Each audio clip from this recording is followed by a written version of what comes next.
ভিতরে কিন্তু অসুন্দর এবং মুনাফিক। এটা আমাদেরকে পরিবর্তন করতে হবে। যদি আমরা করতে পারি, আমাদের সুযোগ এসেছে 2024 5ই আগস্টের পরে এই দেশ গঠন করা এবং মানবতার মুক্তি পাওয়া এবং বিশেষ করে বিদেশি তাবেদার থেকে এই দেশকে মুক্তি করার একটা সুবর্ণ সুযোগ এসেছে। আমি বিশেষ করে আমার ভাই কারণ কায়েসাবুদুর রহমাতুল্লাহ আলাইহি ইন্তেকালের পরে আমরা এখানে এসেছিলাম, তখন আমার ছোট ভাই মুফতি ফয়জুল করিম বলেছিলেন যে আমার ভাই তো আর কোনো ভাই নাই, আমরা তার সঙ্গে ভাই হিসাবে আজকে ঘোষণা করছি। সেই সুবাদী আবার সেই নেশারাবাদে এসেছি।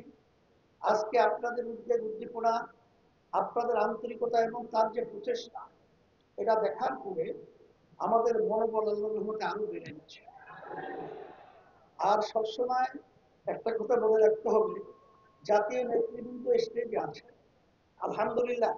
আমি সকলকে আমাকে সহ আমি বলবো যে আমরা এই দেশের সন্তান, আর ইমানের একটা অংশ হলো দেশের আন্তরিকতা মহাব্বত।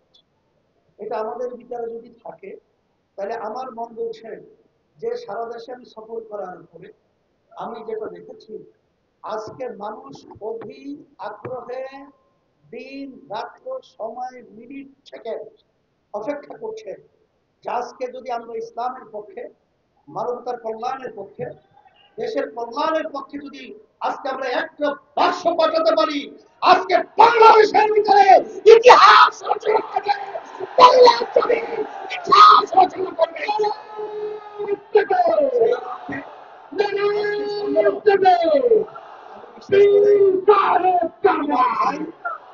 আমি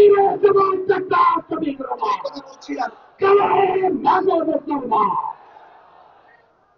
আমরা সবসময় একটা কথা মনে রাখতে হবে, আল্লাহ রাব্বুল আলামিন বলেছেন স্থল ভাগে এবং পানিও ভাগে যত বিপদ আপদ মুসিবত আমাদের হাতের কামাই। আমাদের হাতের কামাইয়ের কারণেই আজকে আমাদের দেশ হাজার হাজার মায়ের কোন সন্তান হারা হচ্ছে, আমাদের দেশে টাকা বিদেশে পাচার হচ্ছে। আজকে বাংলাদেশে বসে আজকে বিদেশের দাবিদারি করছে। আজকে আমাদের দেশে আমাদের হাতের কামাইয়ের কারণে আজকে 53 বছর 54 বছর আমরা আজকে দেখেছি, স্বাধীন হওয়ার পরেও আমরা পরাধীনতার জিঞ্জিরের মধ্যে আবদ্ধ ছিলাম। জিঞ্জির থেকে মুক্ত করতে হবে, বাংলাদেশকে স্বাধীন দেশ ঘোষণা করতে হবে।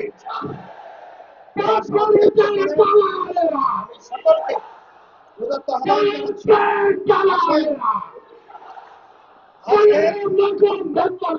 আজকে আমরা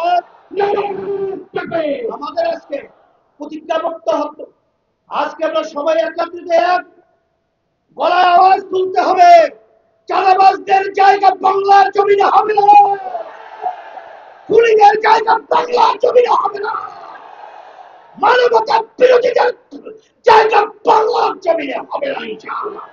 আশাবাদ ব্যক্ত করে সকলকে ধন্যবাদ জানিয়ে আমি দোয়া করে আলোচনা শেষ করছি। আলহামদুলিল্লাহ। ধন্যবাদ জানাচ্ছি।